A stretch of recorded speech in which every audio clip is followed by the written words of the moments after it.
give it a title, you might call it something like "Why You Might Want to Avoid Being a Landlord." And I was reading this article about real estate ownership in comparison to real estate investment trusts. And it was really fascinating to me to the point where I said, I think I want to talk about that today in class. I think I want to sort of go through some of these issues for those who really want to understand the nuances of this, because basically you kind of have a lot of scenarios where and I see it a lot online with real estate experts, uh, you know offering people opportunities to invest or take a class on that kind of thing, stuff like that. And I'm all for that. I'm all for understanding how real estate works. And the benefit of understanding how real estate works is to know the pros and cons, to know what you want to get into, what you don't want to get into, to know the do's and don'ts. Because a lot of us I see end up stuck in situations where sometimes people follow the crowd. People kind of do what they think is trendy or what everybody else is doing. And I just see some disappointment sometimes. I see people sad and regretful, and I've done some consultations with students that got into some real estate situations that became very complex, and they just didn't seem happy. In a way, it's like marrying the prettiest girl in school or the most handsome man, and you didn't think through all the nuances of being married to that person. And then next thing you've got like a drug addict in your house or something, or you're dealing with all kinds of chaos that you didn't anticipate. And so what I want to do is I want to point to, I saw this article, it was on Reddit, and it was written by a CPA named Jussie Ascola. I do not know Jussie. I do know Jussie is a big fan of real estate investment trusts. And so in Jussie, it's not Jussie Smollett though, not that Jussie, because Jussie Smollett be lying. This is a Jussie that appears to be telling the truth, from his perspective about some things you want to look out for when it comes to real estate. All right, so first off, give me a yes if you can hear me. Let me know if I'm coming through all right. Give me a yes if my audio is good. I want to make sure that I'm good. And also, just a reminder too, tomorrow we're going to do a Prime 101, which is how to make money selling stock options. So if you are a beginner in stock options, or you have seen people generating income from stock options, and you wondered how to do that, then maybe tomorrow is your chance to jump in. I do a Prime 101, once every few weeks, maybe once every month or two. And so I'm going to do one tomorrow, Sunday night at 8 p.m. And so if you want to participate, Prime members can get in for free. Just go to drboyceprime.com. There's monthly and annual options, and I think you're gonna like it. I think you're gonna love it. A lot of Prime members are in this room. So, and also Prime members that are in the room, if you want a refresher, we're gonna do that tomorrow. So it's gonna be built for beginners. I just want you to know that, so you just kind of know what's going on. All right. So let me read some of his article to you, and I'm gonna kind of tell you what my thoughts are on this. He basically, the summary is that he says rental properties are often pitched by online course selling influencers as highly rewarding investments with passive income and low risk. So he basically is saying, that basically, because it's a great course to sell. A lot of people are, jumping into that space, and you have the influencers doing it. And nothing wrong with the influencers. I'm not saying, I mean, they come in different shapes and sizes. They're kind of like black pastors, where, you got the good ones and you got the shady ones, but it doesn't mean they're all good. It doesn't mean they're all shady. There's a mix. And it doesn't mean they don't provide valuable information. It doesn't mean real estate's not a powerful area to invest money. It just means that a lot of times we tend to want to go in without being careful, right? And we tend to think that there's a one size fits all approach to every kind of investing, which I will tell you that that's just simply not true. I actually would push you to go to another dimension when it comes to how you make your money. Remember, think of your money like food. Think of your money like eating a meal.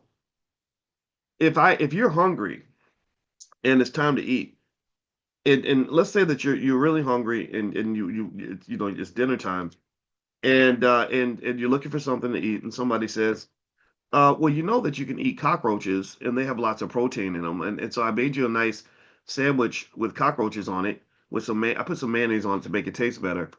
Would you eat that sandwich? Yes or no? What would you say? Would you say, yummy, yummy, I can't wait? oh my God, the protein. Or would you say, oh, hell no, hell to the no? Calvin McWilliams, smartest black man in America, said no, right? Um, yeah, it's just like, just thinking about that. I even feel bad for bringing that up in the morning. Just the visual, like, they be all crunchy and stuff. Yeah, well, you would probably say no, right? But what if I said to you, hey, man, look, I know you want to go and you want to go eat at Subway and get your Subway sandwich and chickens, with some whatever you want on your sandwich. But I just want you to understand that, that's not healthy. That's not, cockroaches are so much better for you. The amount of protein. Let me show you a chart. I got a chart. I got an analysis here. That no, somebody said they can't hear me. I got to pause. Can you hear me? Give me a yes if you can hear me. Let me know if you can hear me. Okay. All right, just got to make sure I need to see more yeses than nos. Okay. All right, so I see yeses. Okay, yes, yes, yes. All right. Okay. So whoever said that they can't hear me, I'm sorry. Then you have to just look at I'll move my arms a lot, so maybe you can figure out what I'm saying by my arm movements. It's like Boyce sign language, like this. Like right, okay. All right. So let's say I show you this big old chart, and I'm like, look, I got a big ass chart right here that proves to you that cockroaches are better for your health than a Subway sandwich. So why would you not go with the healthiest option? My God, you don't like protein, you don't like being healthy. I mean, just eat. The cockroach sandwich is gonna, it's gonna make you're gonna be big and strong. Like I heard that it actually has a great effect on your body. You'll lose weight eating cockroaches. Right? You always say you want to lose weight. Are you serious or are you not serious? I mean, are you serious or are you playing? Right? Are you serious? Are you just talking? Are you just talking or you gonna start doing? Right? That sounds ridiculous. That sounds crazy, right? You're like, oh my God, get out of my face. I hate you, right? And so that in a way you should think about investing that way too. When it comes to getting money, so many people will tell you that you should get money in the way that using the method that gets you the most money possible. That means if you can make $1 million a year shoveling shit all day, you should be a shit shoveler and be proud of it. Or if you can go make an investment in real estate as opposed to doing stocks or something else, that you should do real estate even if you hate real estate. If you hate it, you got to fight through your discomfort because the money's on the other side of this move. And if you don't do this, then you're not gonna have no money. Well, that's not a very enlightened way to think about getting your financial nutrition. I think of it like nutrition.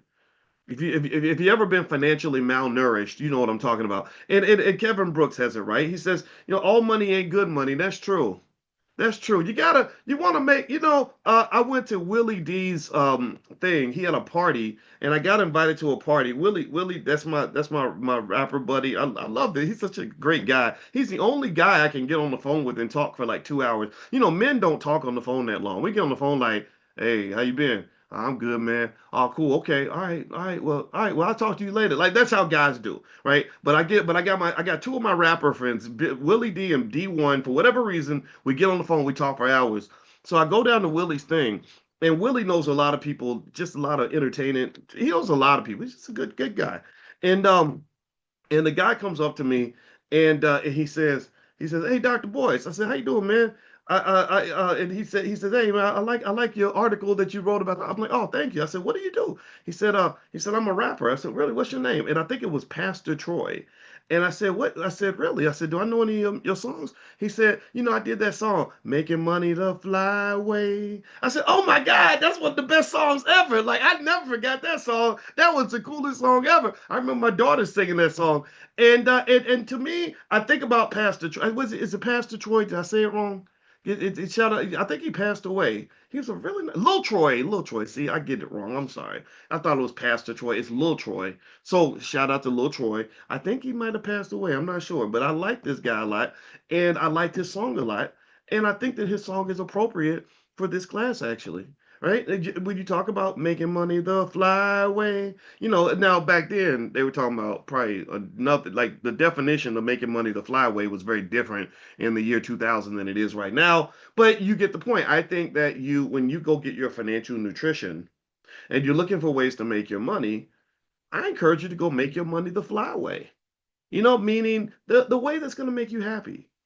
You know, like when you eat that food, yeah, you could eat a cockroach sandwich and probably get more protein. I don't know. Maybe cockroaches don't have a lot of protein. I'm making this up, but let's pretend. I think mosquitoes. You ever hear people talk about eating bugs and how that's so healthy for you? I ain't eat no damn bug, right? I'm gonna take a little less protein and go over to Subway because I get my nutrients and I can get good food. I can get something that tastes good, right? So it's not just something that's good for you. It's something that gives you a good experience. Do you understand? Does that make sense? Do you follow what I'm saying? Like when you talk about investing and wealth building and making money and everything from picking a career to picking an investment, you want to never underestimate the quality of the experience. In fact, they say that when you're on your deathbed and you're looking back on your life, you're going to remember your experiences.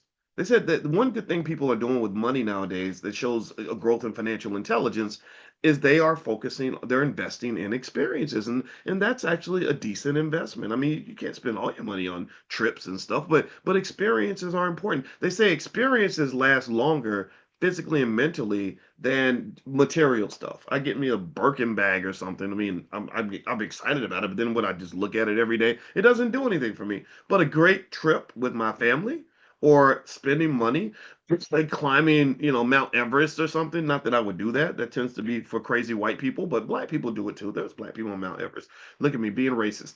But seriously, like something like that, something I can look back on and say, man, that was an amazing experience. That makes a difference. So your investments, in my view, shouldn't just be a great financial opportunity. They should also be amazing experiences. And the more economic education you have, the more exposure you'll have. The more exposure you'll have, the more options you will have. Because options start in the mind. Options start in the mind.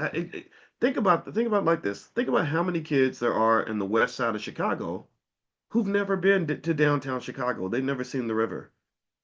So they don't even think of that as an option. They don't even realize, like, hey, I just robbed somebody on my block. I could go downtown and rob somebody too. I'm kidding. I'm joking. They don't. Most people in the West Side of Chicago are good people. But I'm just making that point though that basically the more you're exposed to, the more options you have. That's why when your children are young, you want to expose them to things. You want to take them on trips. You want to show them different ways to live, and more importantly, you want to make sure they have different ways of making money.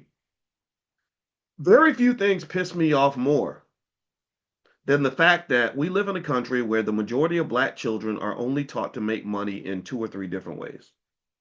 They're not like little Troy. They don't know how to make money the flyway. They only know how to make money from a job. You begging some white man to pay your bills, which is stressful as hell, or rapping or playing basketball or whatever. And it's like, man, there's like 10,000 ways to make money. My wife, and I'm gonna get back to real estate in a minute, but I just want to make this broader point.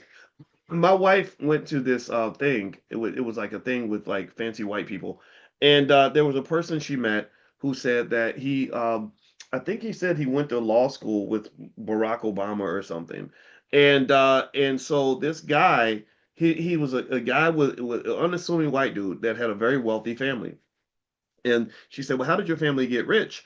And he said, you know how your couch has little springs in it that can keep it like stable. He said, my family makes the springs in the couch. Like his family made like $100 million making couch springs.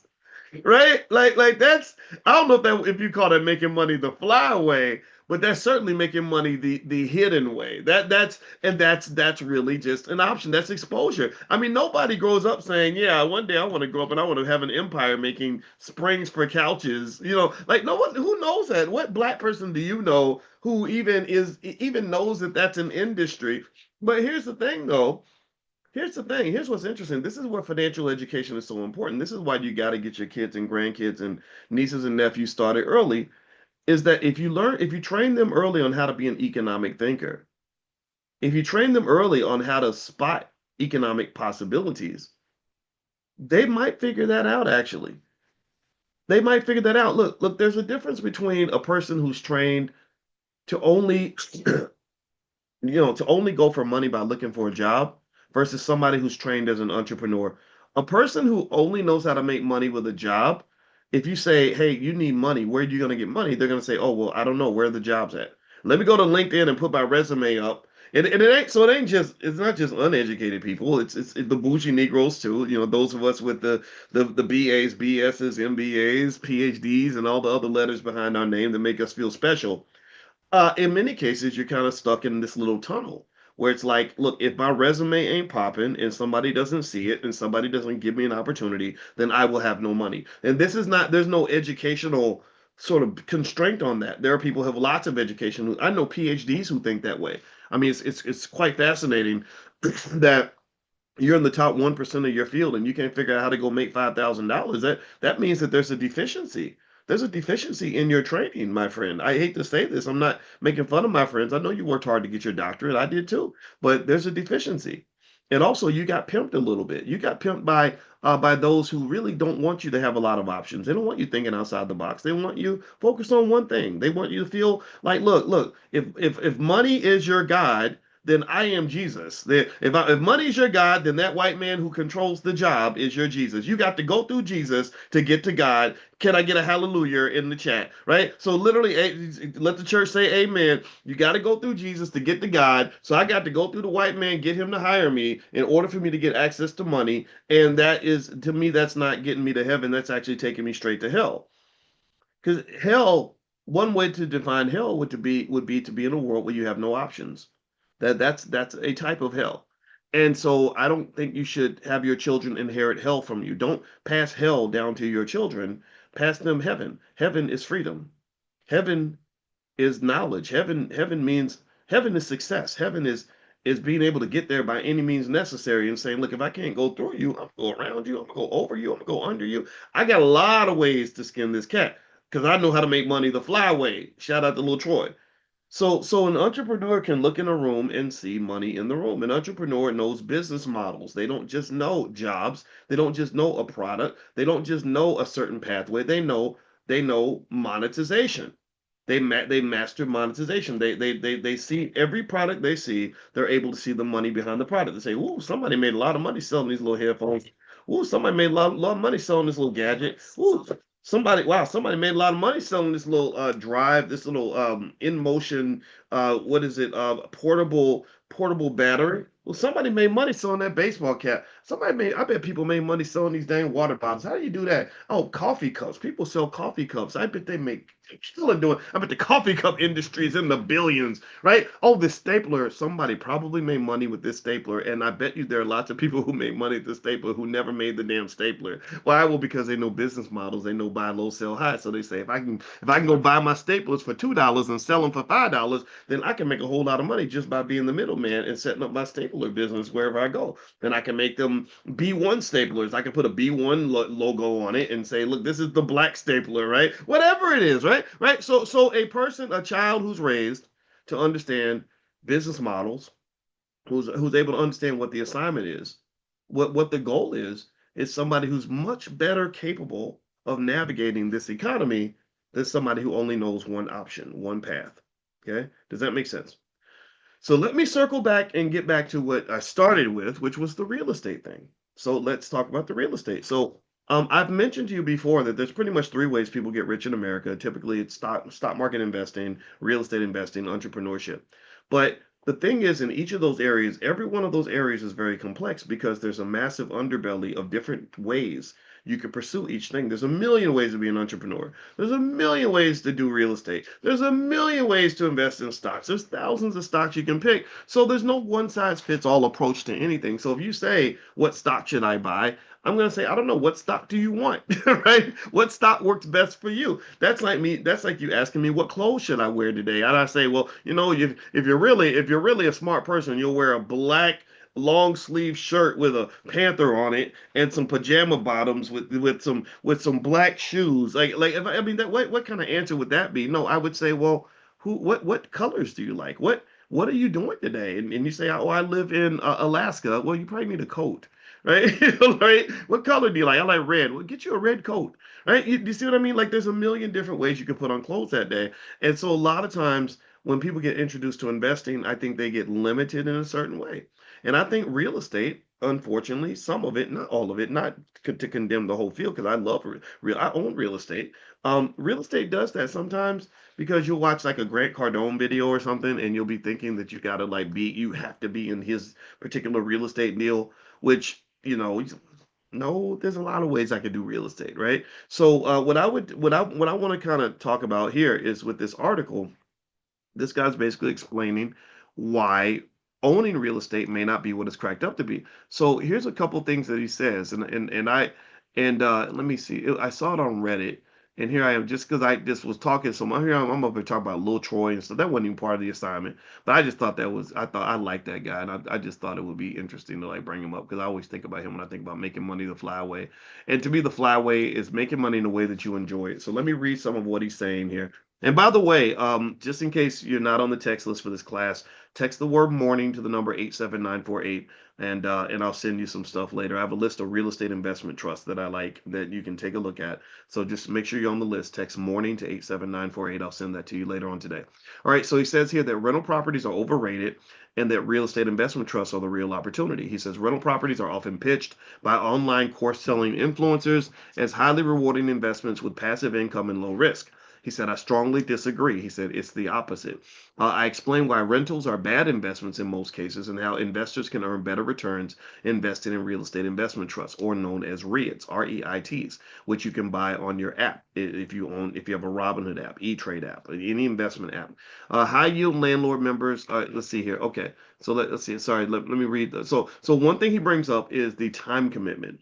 And he says, I often come across various influencers selling real estate investing courses who claim to be able to earn 25% plus annual returns with their secret strategies. He says, don't fall for it. Warren Buffett became one of the richest investors on earth thanks to a large compounding gains for Berkshire Hathaway. If rental property investors were casually earning more than that, we would have many more real estate billionaires. The reality is that most of the influencers promoting real estate are miscalculating their returns by failing to account for the value of their time and labor. Time and labor. Remember, your time and your labor, it's valuable. So he says here, he says real estate is often portrayed as a passive investment, but that's just not true. I can confirm this. You need to first spend countless hours educating yourself and researching your market. You then need to find the right property, negotiate the deal, get financing, renovate the property, promote it, and interview tenants. Then finally, you need to monitor the tenant and manage the property. And believe me, there's always work, leaking roofs, insurance claims, neighbor conflicts, vacancies, accounting, taxes, lawyers, contractors, etc.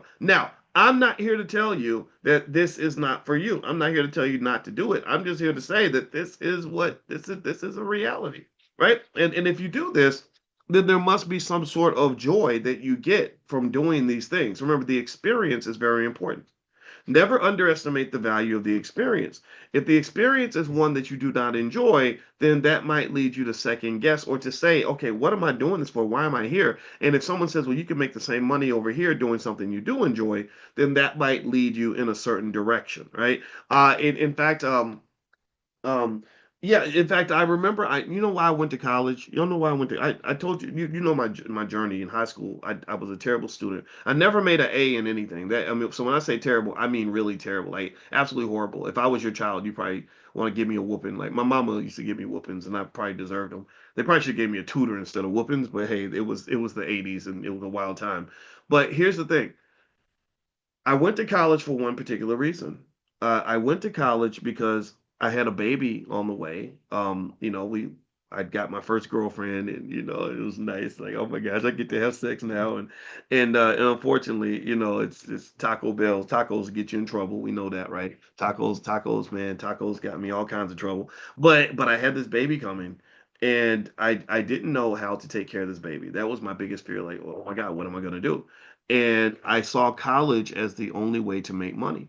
And I want to ask you, how many of you felt the same way? How many of you went to college and you went to college mainly so you can make money? Like you were looking for a major, looking for a career, and you're like, which one pays the most money? Or if they say, oh, the engineers make the most or whatever, you were interested in that. Give me a yes if you went through that.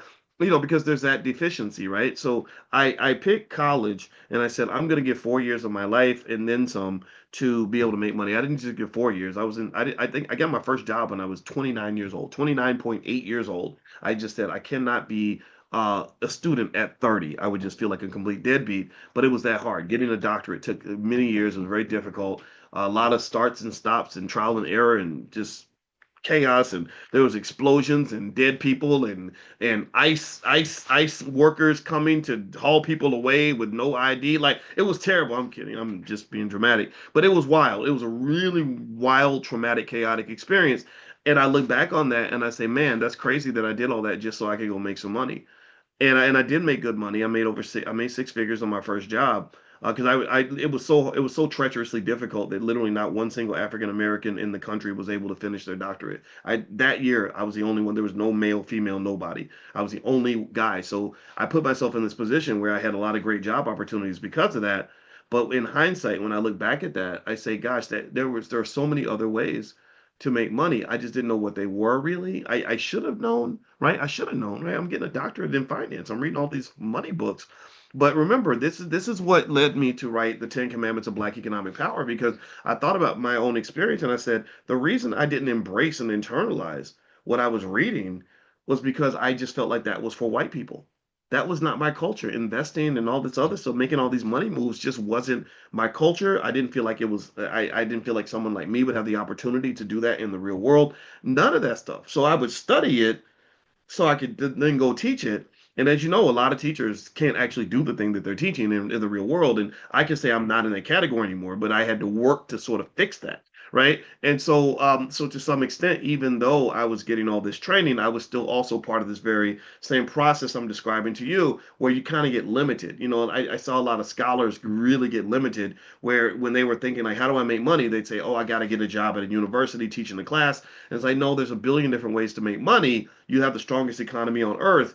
Why is it that you're focused on one? Right? It's like a guy who's looking for a date, and you literally have a room full of beautiful women, and you're only looking at that one, and she don't even like you, right? It's like you're looking at the one who doesn't like you. And so sometimes expanding your vision will help you see, like, look at all these girls that want to date you, but you're not even giving them a chance because you're focused on the one who don't even like you that much, right? So long story short, maybe I'm telling on myself there too. I've made that mistake too. Most of us have. I don't know if anybody's ever gone through that. Love is a son of a bitch. But seriously though, I think we fall in love with a certain process. We fall in love with a certain way of making things happen. We fall in love with whatever little tunnel vision that the world gives us. And I believe that capitalism and racism kind of blended together, and just this whole being black thing creates this crazy tunnel vision where you can't see outside of the tunnel. So this is one of the reasons why I would say to any young person listening, or any young person that listens to you, tell them I said this. You can let them watch this video. Is I would say the biggest mistake I think you can make is to shut your eyes off, shut off your vision, and not consider all the possibilities and opportunities for you to achieve your goal. You should listen to people that have been successful, listen to people that are older, listen to people that have a different point of view, because that will expand your perspective and then open up the world for you. So anyway, so let me read more of this article before I get too sidetracked on this. But I would say that I went to school because I wanted to make money. And if I could go back in time and talk to my 18-year-old self, I would say, look, school is great. You're gonna have a great experience. You should go to school. But just know, don't never ever get to the point where you think that this is the only way for you to make money. If money is the top goal, let me show you 10 different ways you can make 10 times more money without doing this, right? But I don't regret it, because the journey had its benefits and I learned a lot, and I sharpened my intellectual toolkit. You had to. I was studying 8, 9 hours a day, and it was a fun experience. But at the same time, it was very limiting because I didn't feel like I can do anything else. And if you ever want to feel really stressed out, another way to feel stressed out is not just to be in a situation where you have no options, but to be in a situation where you are absolutely mortified that the one option that you picked doesn't want you anymore. Right? Like if you're dating somebody and you are scared to death that they're gonna dump you, and you're convinced that if they don't want you, nobody else will. Anybody ever seen that? Like when you're in an abusive situation, they're like, if I don't want you, then nobody gonna want you, bitch. Right? Whatever, right? Like when you're getting pimped that way. And men and women, we've all gone through that. That's not comfortable, right? It's horrible, it's stressful, it's scary, you're on pins and needles. And a lot of look at how many black folks are in situations where they have a job and they are mortified of losing that job. Like absolutely petrified, because they can't imagine being able to make money any other way. Why is that? Well, because to some extent the pimping has worked. They've convinced you that, look, if I don't want you, bitch, then nobody will. If I don't want you at UPS, then where you gonna go? What you gonna do? And that to me is problematic because you can't tell me that my worth is that low. You can't tell me that the only thing I could be doing is this thing right here. Or when I go to LA and I would just see these really talented actors and actresses who can memorize like a 40-page script in 24 hours. Beautiful, I'm talking beautiful people, great physical actors and actresses, the really attractive ones take good care of their bodies and they're super smart and they're gorgeous. But some of them really think that all they can do is this one thing that's in front of them. And that's an absolute crime. I'm sitting there thinking, because I'm a business guy and I think about business models, I'm like, oh, there's like 50 million things you could do to do well and make money, but no, but people only expose you to one.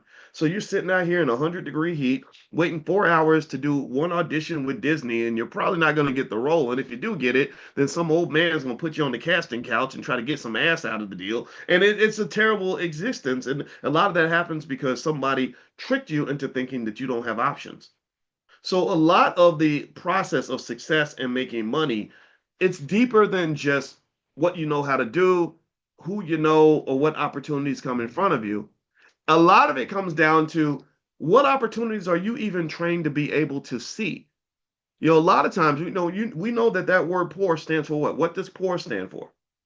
Type in the chat. Poor stands for passing over opportunities repeatedly. Passing over opportunities repeatedly. So in many cases, you will have people that are poor in the richest country in the world, and I'm not making fun of this at all. I understand poverty and inequality is a real issue, but they sometimes remain poor not because they didn't get opportunities. You live in the richest country in the world, so opportunities are flying around you constantly. But you're maybe, possibly being trained to see those opportunities would make a difference, right? A person that's able to get out here and make something happen is able to see something and say, oh, I could do that, or I could do that, or there's money over there, right? But if you can't see it and you got the blinders on because you were pimped by capitalism, and that's what capitalism does, it's all these conspiracy theories about the Rockefellers and how they designed the school system and all that. I believe all of them. Not all of them, but I believe a lot of them. I definitely have always wondered, like, well, why wouldn't you teach kids in school how to make an investment? You could teach them in 5 minutes. Teach them how to balance a checkbook, buy a home. Like, why would you not want people to know these things? Well, because that's what pimping does. Pimps are not supposed to educate their hoes. Like that's not good. That's not good pimping. Iceberg Slim would not approve of any of this. Right? So why would you expect them to educate you on how to truly be flexible, free, and empowered in this society? You got to go get that on your own. You got to get that on your own. And the dangers of being black, I think, is that we lend so much of our process, our educational process, the whole strategy of how to make money, how to get ahead. We just put that in the lap of a white man and say, "Sir, tell me what to do next." And I say, why would you do that? Like that's insanity to me. That's not going to work. So anyway, let me read more of this article because I started talking about real estate, but then I'm black. I can't help it. This stuff makes me mad too. Let me keep reading here. All right. So one thing that he says in this article is he says that he says real estate's often portrayed as a passive investment, but that's just not true. You need to spend countless hours. I mentioned educating yourself, researching your market, finding the right property, negotiating the deal, getting financing, renovating the property, promoting it, interviewing tenants, and then you got to manage the property, leaky roofs, fixing bathrooms, insurance claims, neighbor conflicts, etc. That's hundreds of hours of work if you do it right. This labor has real value and needs to be deducted from your investment returns. And I agree with that. We've talked about this, that you have to value your labor. Your labor, if I'm giving 20, 30, 40 hours a week to my business, then that's an investment too. That you're investing hundreds of thousands of dollars into the investment just by spending time on the investment. So so he says then he makes the argument, a very accurate argument, that if you take away the value of your labor from your cash flow, that your cash flow is very tiny. That you're making maybe the same amount of money as a Wendy's employee or something, but you're not balling like you might think you are.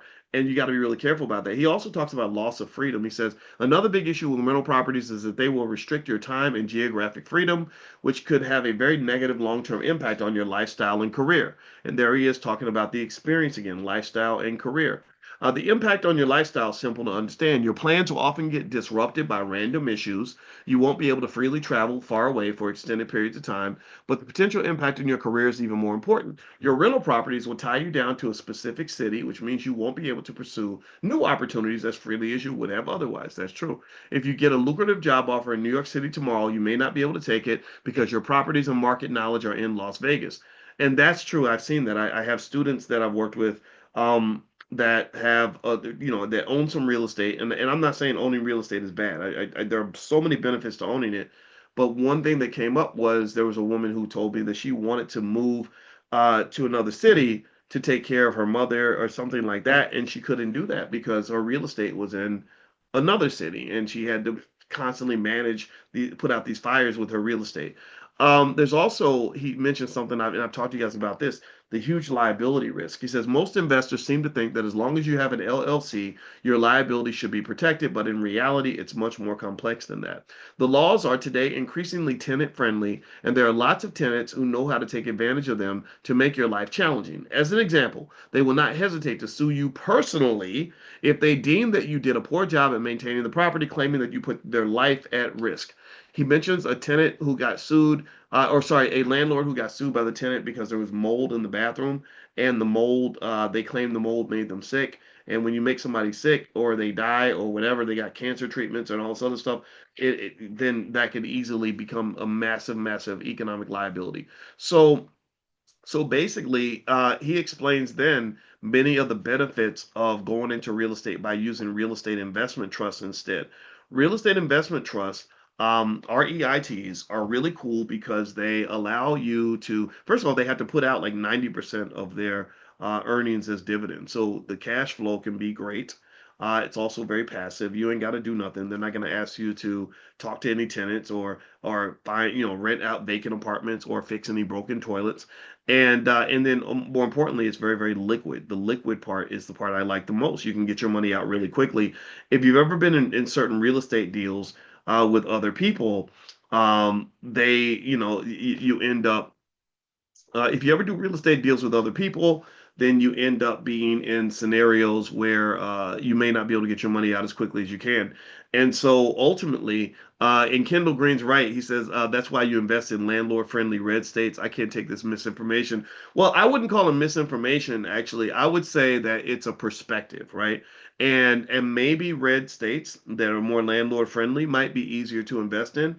And again, I reiterate the simple point that if it's not for you, then don't feel like it has to be made for you, right? Don't feel like it has to be like you've got to become the square peg fitting into the round hole. Like now, if you're a round peg and you want to go into a round hole and real estate is your jam, then by all means, please, anybody who's invested in real estate, don't take any offense to this. And I mentioned to you before that I actually own real estate. So don't think I'm a hypocrite, or maybe I am. I probably, and we all are at some level. But my goal is not on any level to tell you that, oh my God, owning real estate is bad. You never want to own real estate. No, because then I really be lying because I own some real estate. But I don't want to be a landlord. My wife don't want to be a landlord. We didn't like it very much. It's a lot of time, a lot of work. I got a lot of things out there that I could be doing that make money that doesn't have to necessarily be um, me going by and looking at a property and talking about how I'm going to go in and renovate the property. And I think that that's something you should do if that's something you enjoy, because the experience matters. But what a lot of the math is actually showing is that real estate investment trusts, when you compare the returns on real estate investment trust ownership, passive investment, and real estate investment trusts to actively owning real estate and managing it and putting, hundreds of hours and thousands of hours into managing the property, the real estate investment trusts actually win. But it typically applies if you consider the time. If you add up all the time that you put into managing the work and you value your time at some reasonable number, let's say $50 an hour or something, maybe more if your time is more valuable to you than that, then you would find that when you deduct the cost of the time, that the passive investing actually does as well, if not better, than the active participation, right? So in a way, it's like you don't necessarily have to put your whole body into an investment in order to make the investment because your body is valuable. Your life is valuable. You are valuable, right? Dr. Claude Anderson, when he came to Chicago, I remember I dropped him off at his hotel, and I remember him saying to me one time something he heard from some Jewish guys that he was golfing with. I probably shouldn't say the word Jewish because if it streams to YouTube now, I think they made a deal with YouTube, and now you can't even bring them up now, and they'll put you they put you through this anti hate speech training that you have to go. It's hilarious, right? But yeah, but he was talking to some guys uh, in that culture, and one thing that the guy said that was really interesting was he said that they said, why would you want to own 100% of a business? And he said instead just own 10% of 10 businesses, and then you're a passive investor. You don't have to do anything except put your money in, and then you're still getting the same amount of money, but you don't actually have to do the work. So in a way, the way you might think about it is maybe you can think about it like I'm gonna be working for me, and then my money's gonna be working for me. So my time, and then also I can even separate all the assets, right? So there's things that get my labor, and then there are things that just get my time, right? Time and labor are different things, right? If I'm just on the phone talking to somebody, that's different from me leaving my house and going to a factory and really being there, right? So my time can be separated out from my labor, which can be separated out from other assets I have. Maybe my network, right? The network of people that I know. And then there's also my cash, my money, my assets. All these things can be working for me, right? So my time. So if I give time to something, that may not mean I'm giving labor to it, but if I'm giving labor, I'm usually giving time. They tend to sort of be packaged together. But then that doesn't mean I'm putting in my money, right? So ultimately, I think the ideal way to invest is when you build your capital base. This is why everyone should be a saver early. You got to train your kids to save, save consistently, max out the 401k, all these things, so they get that capital base, so they can actually make some moves. A lot of us don't have that, and that capital based deficiency is probably one of the biggest economic challenges in the black community. Is that you have so many people that are like, okay, I want to make money, I want to invest, but I don't have any money. But you have wealth. You have lots of wealth. Well, what do you mean I have wealth? I don't have any wealth. Yeah, you do. You have a college degree in a lot of cases, or maybe or you have free time. That's wealth. Your attention, your labor, all these things are assets. And when you are going to a job and they say, okay, show up, give us your time, your attention, and your labor, and we'll give you money, then what you're doing is you're monetizing an asset. Think about this. They're not going to pay that salary to somebody who doesn't show up to work. They're not going to pay that salary to somebody who doesn't have time to do the job or doesn't want to pay attention, are they? Right? So what they're doing is you're monetizing your asset by renting yourself. You're like, I'm renting my physical body. I'm taking my life and I'm selling it to you so you will give me money, or I'm renting it to you so you can pay me a rental fee for this capital that I'm laying on your doorstep. And that is a very toxic trade-off because your life is very precious. Your life is very valuable. A lot of us never even learned that basic idea. We never learned that basic fact that I'm valuable. My time is valuable. My energy is valuable, right? And what happens is that when you're not trained on the value of your time, your energy, your life, and everything else, then what you do is you will sell it to the highest bidder. You literally are like the poor little girl who never got love from her daddy, so maybe she doesn't value her body, and she literally gives her body to any man that will give her any form of love or attention because she has this deficiency, this void. She was never taught how valuable she is. She was never taught that only certain people, only certain men deserve to have access to you, right? Nobody taught her that, right? So because she doesn't know her worth, what does she do? Well, she's sleeping with him, sleeping with him, sleeping with him, sleeping with him, looking for love in all the wrong places, right? And that's really what we do economically. We become economic hoes. We become financial holes. We will sell ourselves to the highest bidder because nobody ever taught us what our worth was. Nobody ever said to that little girl or that little black boy, hey, you're really valuable. Your best energy, your best effort in life is not you working at a factory. Working at a factory, that don't really mean shit. It doesn't. It doesn't. It means a lot to the factory, but it doesn't mean a lot for you. Your greatest value in life is that you're going to have kids one day and you're going to be a father, and you're going to head a black household, and you're going to be in the black community, and you're going to be building businesses, and you're going to be the coach of the pee-wee baseball team, and the kids are going to look up to you. Like, you're going to be really valuable. So we're going to develop your leadership skill. We're going to prepare you to maximize your value because you're going to be a massive asset to the Black community when you are raised in that mindset and you know, like, hey, I'm valuable, I'm worthy, I'm important.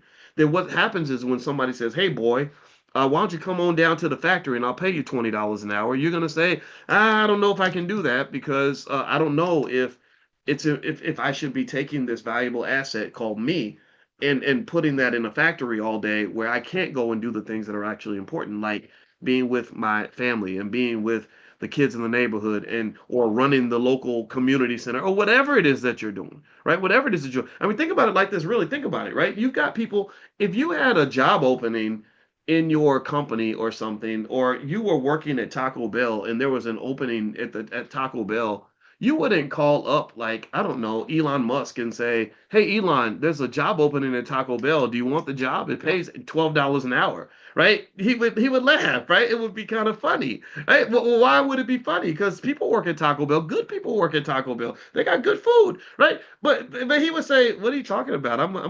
I run a my time. I'm valuable. I got to be here at Tesla. I'm running this this $1 trillion company. I got time to be kicking it at Taco Bell. So the thing is, this is my point. When you know your value, you know your worth, then you negotiate a better deal. That's the point. Do you understand? When you know your worth, you have financial sight, you have financial consciousness that allows you to see the value of what you're bringing to the table. Like you have all these dating relationship conversations like, well, what are you bringing to the table?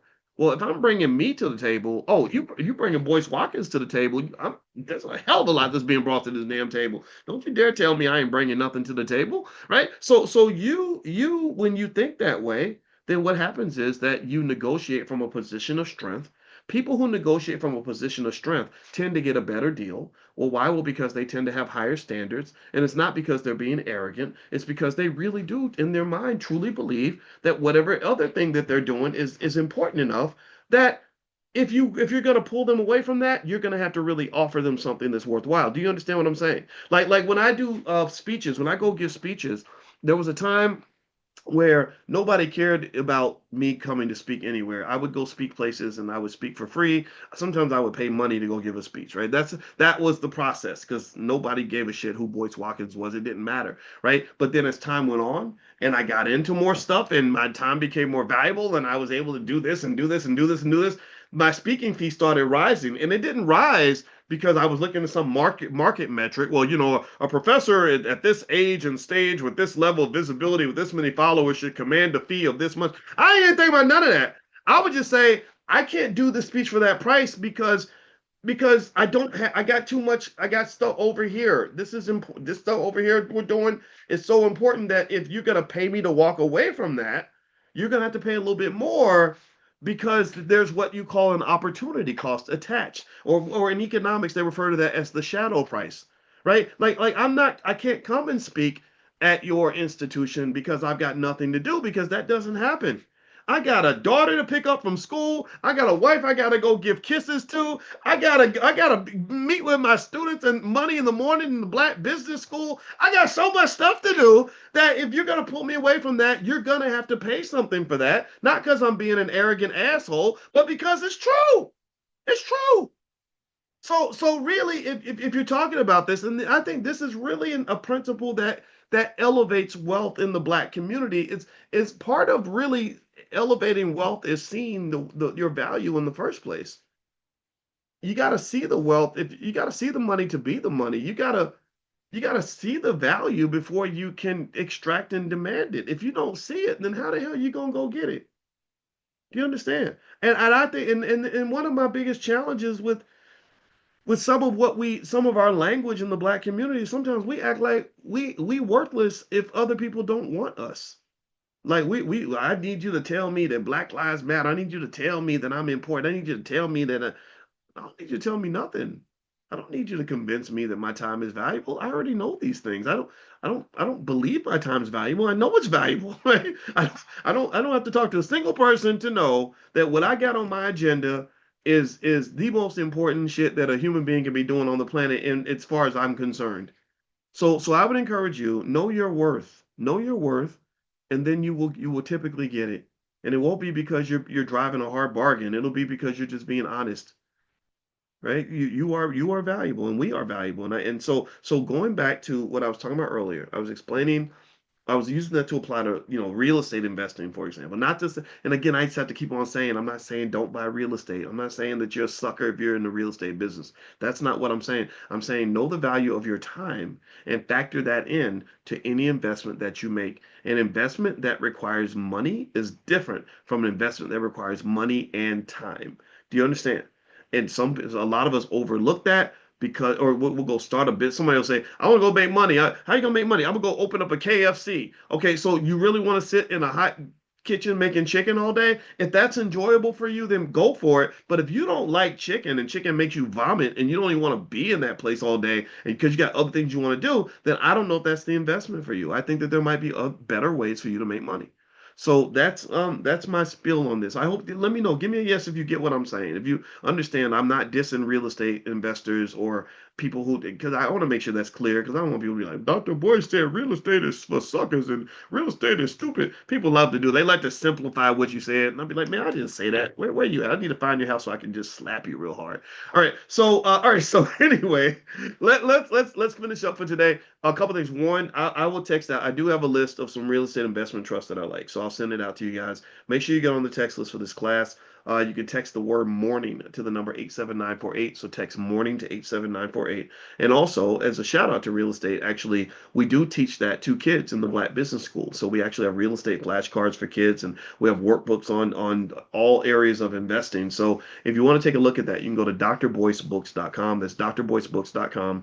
And also in the Black Business School, we have about 250,000 students now worldwide. So we're really it's popping, it's moving, it's exciting. It's really working.